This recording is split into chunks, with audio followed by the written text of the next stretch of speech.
특별 새벽기도에 은혜의 자리에 나오신 여러분들 축복합니다. 여러분들 오늘도 하나님과 동행하는 하루 되길 바랍니다.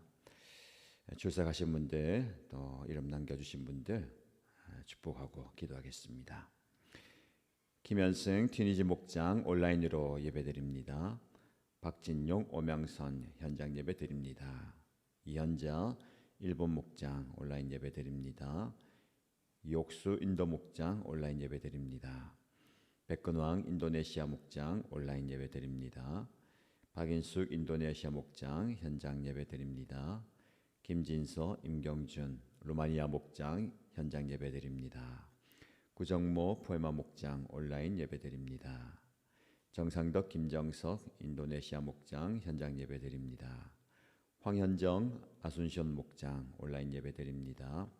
신의주 포에마 목장 온라인 예배드립니다. 김건호 루마니아 목장 현장 예배드립니다.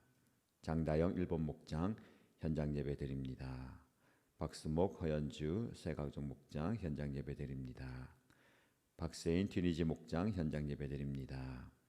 강성희 비 일본 목장 현장 예배드립니다. 박미란 포에마 목장 현장 예배드립니다. 방혜경 포에마 목장 현장 예배드립니다. 강신희 인도네시아 목장 온라인 예배드립니다.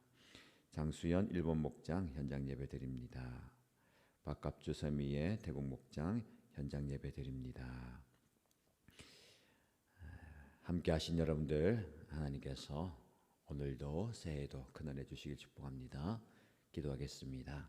하나님 아버지 감사합니다. 오늘도 변함없이 우리를 이 새벽에 깨워주시고 은혜 자리에 불러주신 것 감사합니다. 우리 하나님께서 우리에게 말씀을 통해서 역사하시고 오늘도 우리와 동행하시니 감사합니다. 늘 하나님과 동행하는 그 걸음이 복된 걸음 되게 하시고 2026년 주님과 어떤 상황 속에서도 손에 손을 맞잡고 동행하는 하루, 동행하는 매 순간이 되게 하여 주옵소서. 오늘 하루도 하나님과 함께 하시고 우리와 늘 우리의 모든 걸음을 인도하시고 우리의 모든 삶을 주관하여 주옵소서. 말씀을 통해 큰 은혜 허락하여 주시고 말씀 붙들고 기도할 때에 기도의 응답과 기도의 역사를 경험하는 우리 모두가 되게 하여 주옵소서. 예수님의 이름으로 기도드립니다. 아멘. 우리 함께 하나님의 말씀을 보겠습니다. 창세기 5장입니다. 오늘 저와 여러분이 함께 묵상할 말씀은 창세기 5장 1절에서 32절입니다. 같이 읽겠습니다. 아담의 역사는 이러하다. 하나님이 사람을 창조하실 때에 하나님의 형상대로 사람을 만드셨다.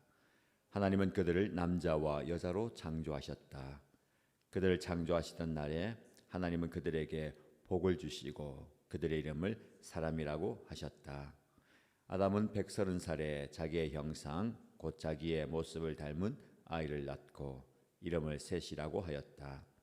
아담은 셋을 낳은 뒤에 800년을 살면서 아들, 딸을 낳았다. 아담은 모두 930년을 살고 죽었다. 셋은 105살에 에노스를 낳았다. 셋은 에노스를 낳은 뒤에 807년을 살면서 아들, 딸을 낳았다. 셋은 모두 912년을 살고 죽었다. 에노스는 90살에 게난을 낳았다. 에노스는 게난을 낳은 뒤에 815년을 살면서 아들, 딸을 낳았다. 에노스는 모두 905년을 살고 죽었다. 게난은 70살에 마할랄레를 낳았다. 게난은 마할랄레를 낳은 뒤에 840년을 살면서 아들, 딸을 낳았다. 게난은 모두 910년을 살고 죽었다. 마할랄레는 65살에 야렛을 낳았다. 마할렐은 야렛을 낳은 뒤에 830년을 살면서 아들, 딸을 낳았다. 마할랄레는 모두 895년을 살고 죽었다. 야렛은 162살에 에녹을 낳았다. 야렛은 에녹을 낳은 뒤에 800년을 살면서 아들, 딸을 낳았다. 야렛은 모두 962년을 살고 죽었다. 에녹은 65살에 모두셀라를 낳았다. 에녹은 모두셀라를 낳은 뒤에 300년 동안 하나님과 동행하면서 아들, 딸을 낳았다. 에녹은 모두 365년을 살았다. 에녹은 하나님과 동행하다가 사라졌다. 하나님이 그를 데려가신 것이다. 무드셀라는 187살에 라멕을 낳았다. 무드셀라는 라멕을 낳은 뒤에 782년을 살면서 아들, 딸을 낳았다. 무드셀라는 모두 969년을 살고 죽었다. 라멕은 182살에 아들을 낳았다. 그는 아들의 이름을 노아라고 짓고 말하였다.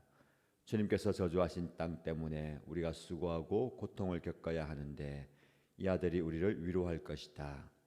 라멕은 노아를 낳은 뒤에 595살을 살면서 아들, 딸을 낳았다.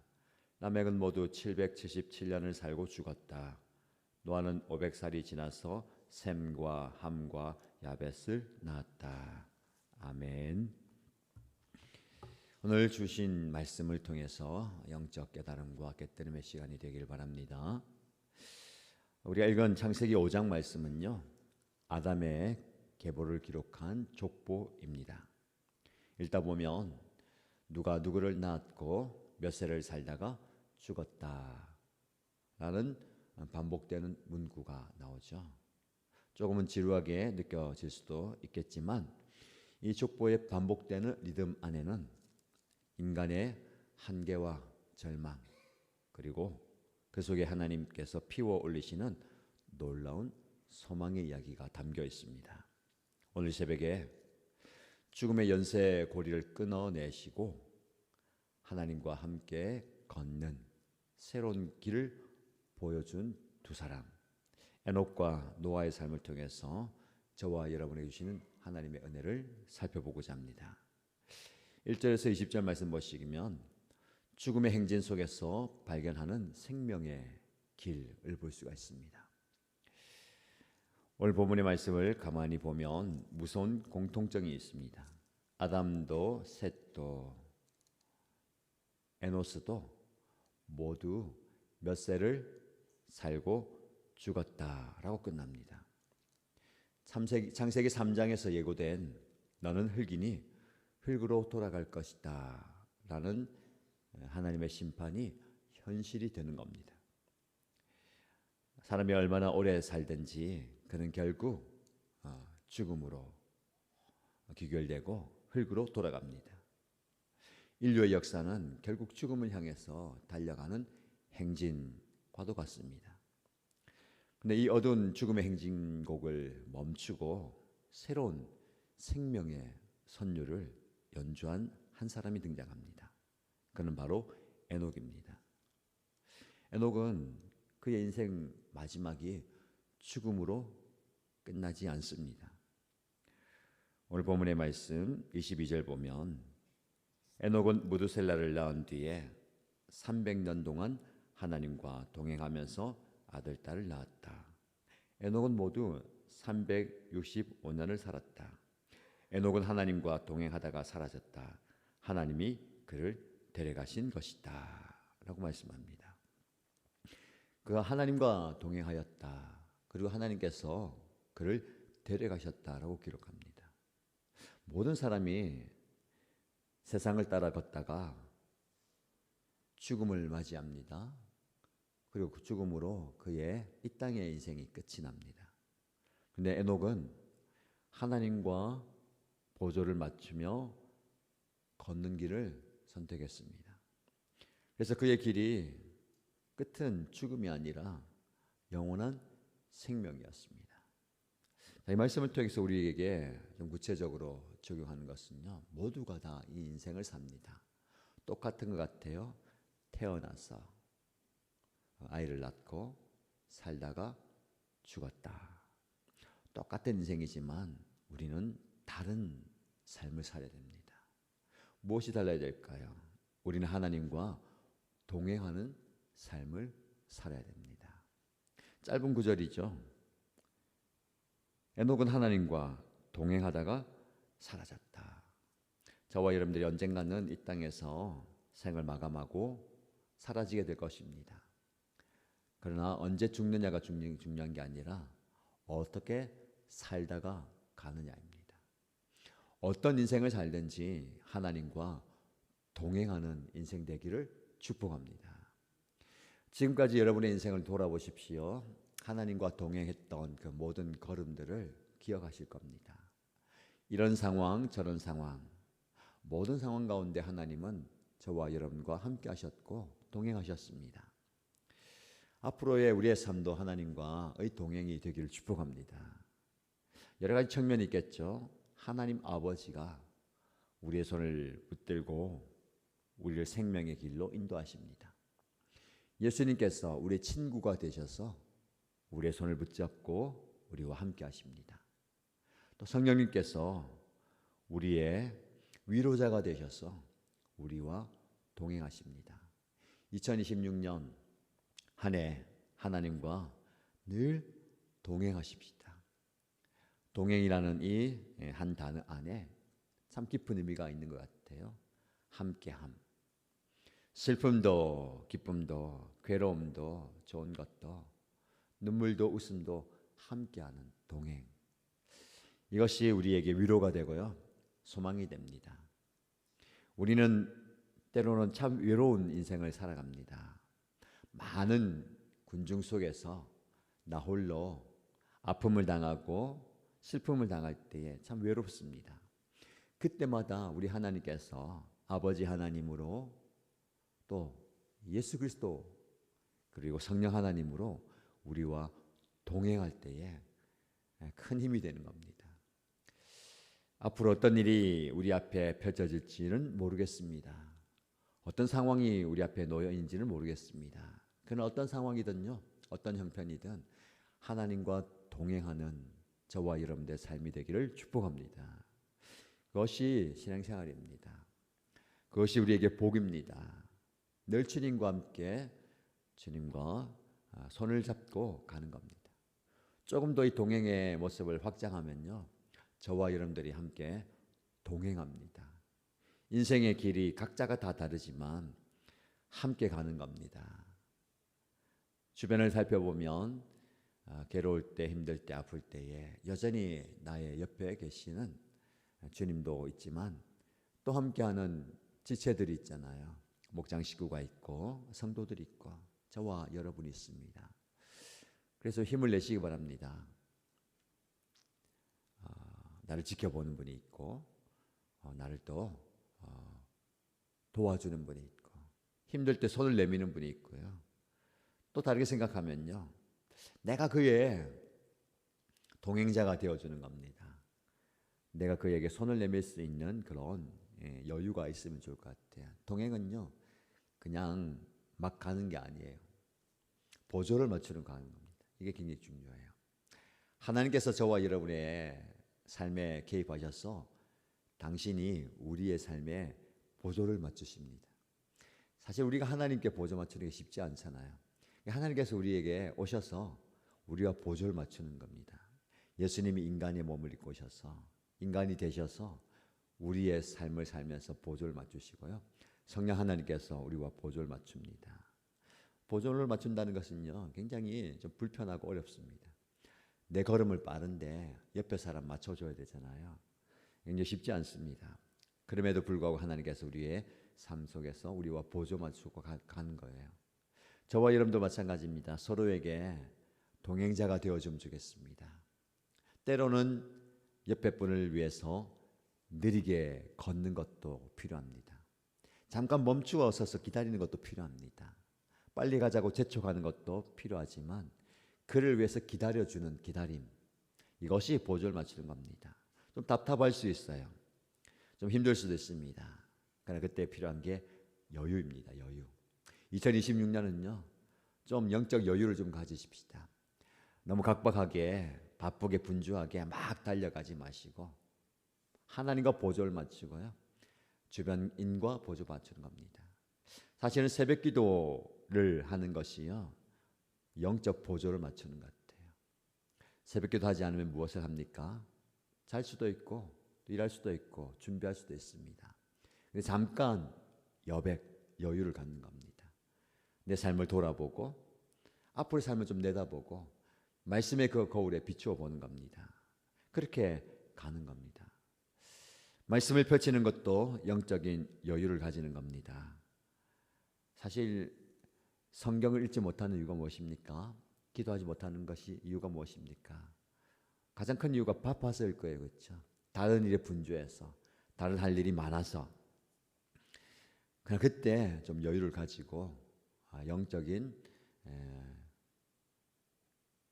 보조를 맞추는 겁니다.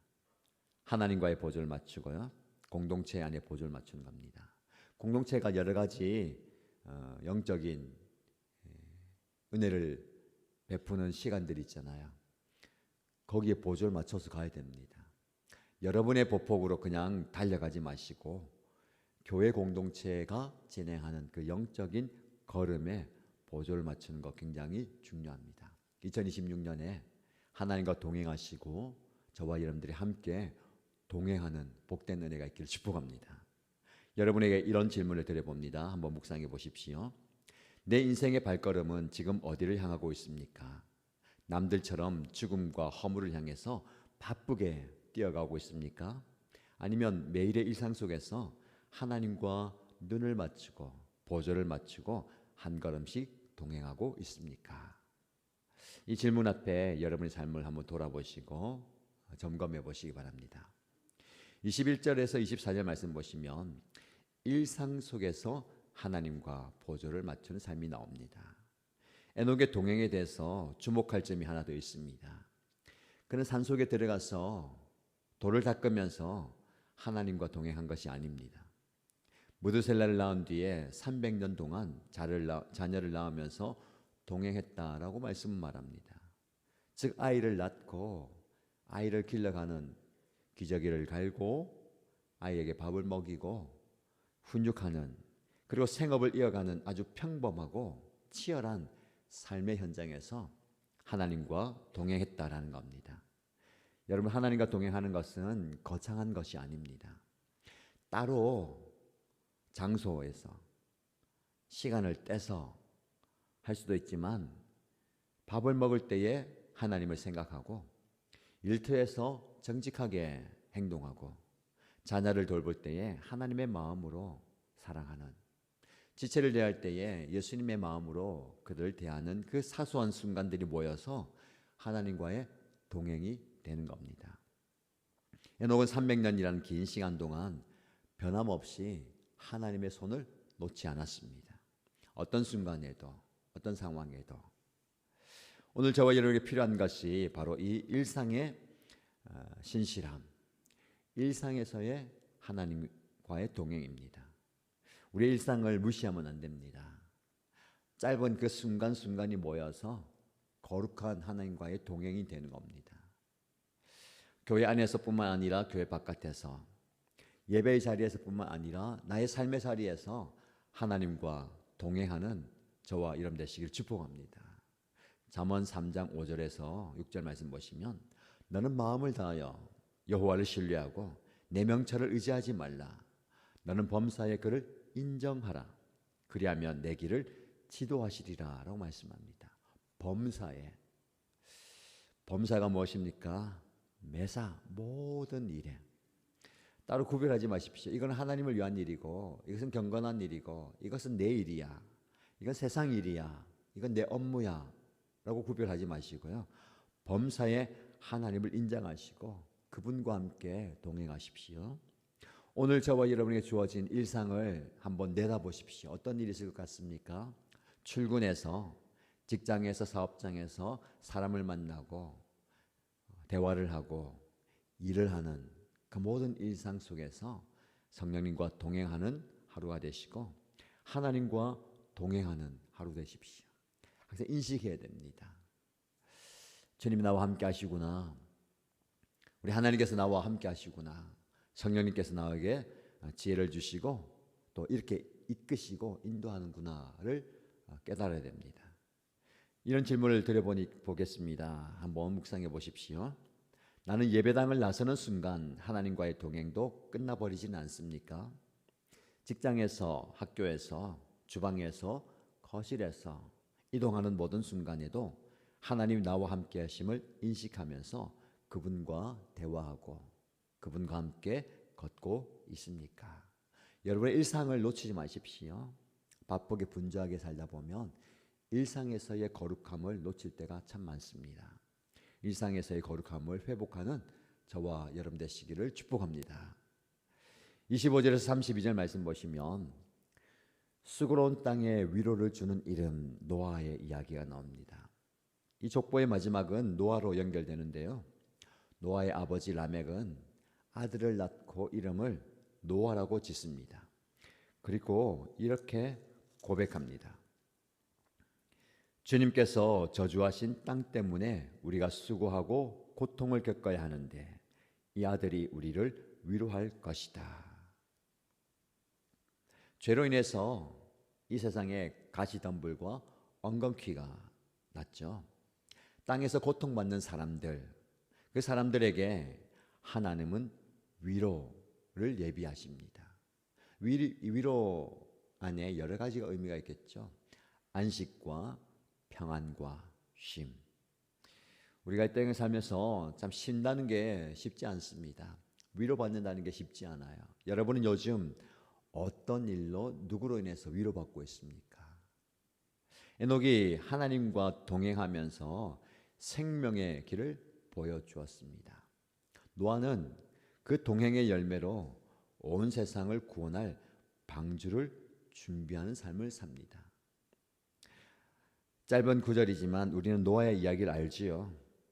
그가 이 고통당하는 이 시대와 이 사람들에게 위로가 될 것이다. 위로를 준다는 것은요, 쉬운 게 아닙니다.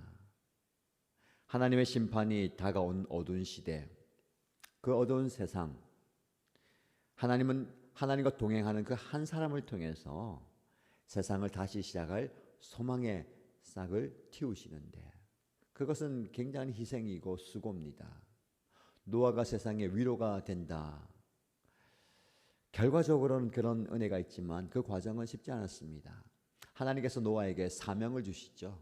이 땅을 살릴 사명을 주십니다. 무엇입니까? 나중에 살펴보겠지만 방주를 짓는 거잖아요. 모두가 그 방주 짓는 것을 이해 못하고 조롱하고 멸시합니다.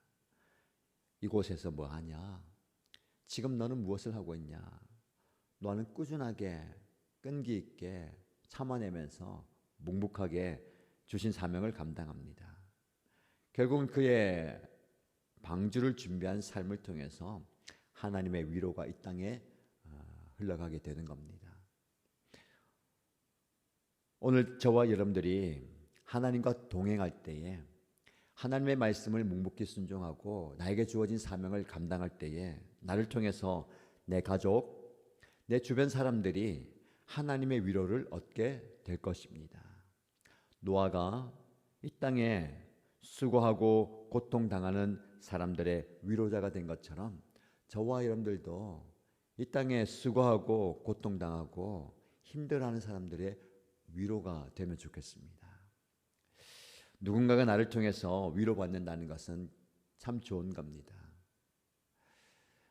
오늘 저와 여러분들 만나는 그 사람에게 위로자가 되십시다. 때로는 그 사람과 업무적으로 만난 사람도 있어요. 그냥 한 번 만나고 끝나버릴 사람도 있어요. 계속 만나는 사람일 수도 있습니다. 그 사람을 볼 때에 위로자의 마음으로 눈빛으로 그를 대하십시다. 위로자가 되면 좋겠습니다. 성령 하나님께서 저와 여러분들에게 위로자가 되잖아요. 그 사람의 위로자가 되는 거 어떻게 알 수 있을까요? 첫 번째는요, 표정으로 위로자가 되는 겁니다. 표정은요, 자연스럽게 나오는 때가 있어요. 기분 좋으면 웃잖아요. 속상하면 찡그리잖아요. 자연스럽게 그냥 나오는 거예요. 두 번째는요, 의도적으로 지어야 할 때가 있습니다. 뭐 가식적으로 웃으라는 얘기가 아니고요. 그냥 있으면 무표정이잖아요. 저도 그런 얘기를 듣습니다. 그냥 웃지 않으면 좀 무표정이고 좀 무서울 수 있으니까 의도적으로 웃으세요라고 얘기를 듣습니다. 그렇게 하려고 노력을 해요. 근데요, 의식을 하면 표정이 밝아지지만 뭔가 집중하거나 의식하지 않으면 표정이 굳어집니다. 제 얼굴 보면서 그런 거 느낀 분들도 계실 것 같아요. 목사님이 지금 표정이 딱딱하네? 나를 봐서 그런가? 웃다가 내가 오니까 표정이 굳어지네. 이러면 안 되잖아요, 그렇죠? 그래서 의도적으로 웃어야 됩니다. 의도적으로 표정을 밝게 하시기 바랍니다. 그래서 그 사람이 내 모습을 보면서 위로받는 거예요. 속으로 찡그리고 힘들게 교회에 왔는데 나를 보고 웃어주는 한 사람이 있으면서 위로가 되는 겁니다. 두 번째, 표정뿐만 아니라 말이에요. 밝게 인사하고 환대하고 축복하는 겁니다. 똑같은 말이어도 가시 돋친 말이 아니고, 똑같은 말이어도 무뚝뚝하게 하는 게 아니라 조금 웃으면서. 그런 경우 있잖아요. 전화 통화할 때나 누구 만날 때 그분은요 너무 밝게 이야기하는 거. 똑같이 전화해도 목사님 웬일입니까 하는 분 있고, 어떤 분은 전화해서 톤을 높이고 목사님 웬일이에요? 무슨 일 있어요? 이건요 달라요, 그렇죠? 목소리 톤 하나만으로도 위로자가 될 수 있습니다. 우리 좀 밝게 환하게 하면 좋을 것 같아요. 마지막으로요, 좀 마음을 담아서 위로자가 되는 건 적극적인 거예요. 기도하면서 중보하면서 그를 위로할 수가 있습니다. 지금 많은 분들이 아픔 가운데 있고 기도 제목이 있잖아요. 기도할 때에 정말 위로가 되는 거예요. 제가 최근에 여러 번 어떤 형제님에게 전화를 받습니다. 아버님의 연약함을 또 수술과 치료 과정 속에서 항상 전화해서 목사님 이런 상황입니다. 기도해 주십시오. 이런 상황입니다. 기도해 주십시오. 그리고 이 과정 속에서 잘 되고 있습니다. 기도해 주셔서 감사합니다.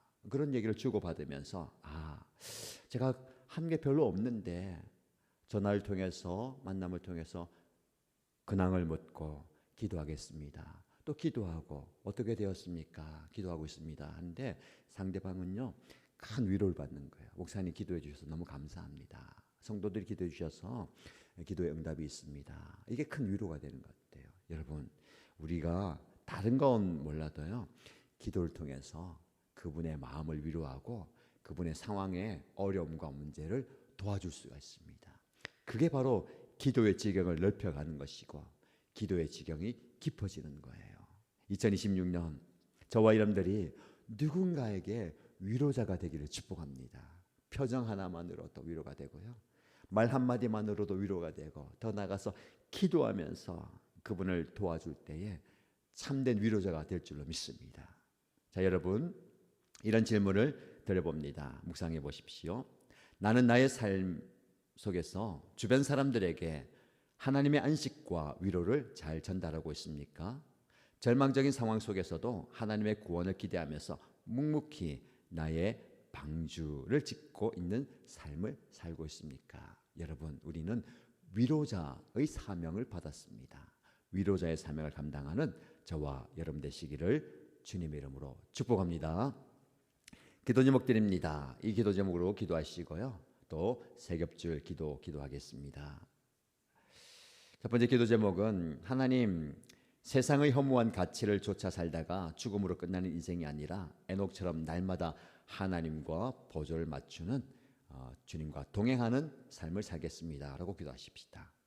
두 번째 기도 제목은 하나님, 특별한 날뿐만 아니라 평범한 육아, 일상, 업무, 사람들과의 만남 속에서도 하나님을 인정하면서 하나님의 손을 놓지 않고 그들에게 위로자가 되겠습니다 라고 기도하십시다. 공동체를 위해서 기도할 때 우리 교회 공동체에 들어오는 모든 사람들, 특별히 절망 가운데 어려움 가운데 있는 분들은 다 이 공동체 안에서 위로받게 하여 주시옵소서. 특히 나를 통해서 나의 표정과 말 한마디와 기도를 통해서 위로받는 공동체가 되기 원합니다 라고 기도하십시다. 자, 여러분들의 기도짝을 좀 찾아가십시오. 온라인으로 많이 참석하고 계신데 온라인으로 카톡으로 주고받으십시오. 내가 여러분을 위해서 기도하고 있습니다. 이 기도 제목 기도해 주십시오. 또 현장에 오신 분들은요, 손에 손을 좀 맞잡고 기도하십시오. 특별히 권고합니다. 내일은 특별 새벽 기도의 마지막 날입니다. 현장에 좀 더 많이 오시고요. 토요일은 자녀들과 함께 오는 다음 새벽 기도 날입니다. 자녀들과 함께 기도 자리에 오시기 바랍니다. 자, 함께 말씀을 기억하시고 기도 제목 가지고요, 그리고 서로를 위해서 중보하면서 기도하겠습니다.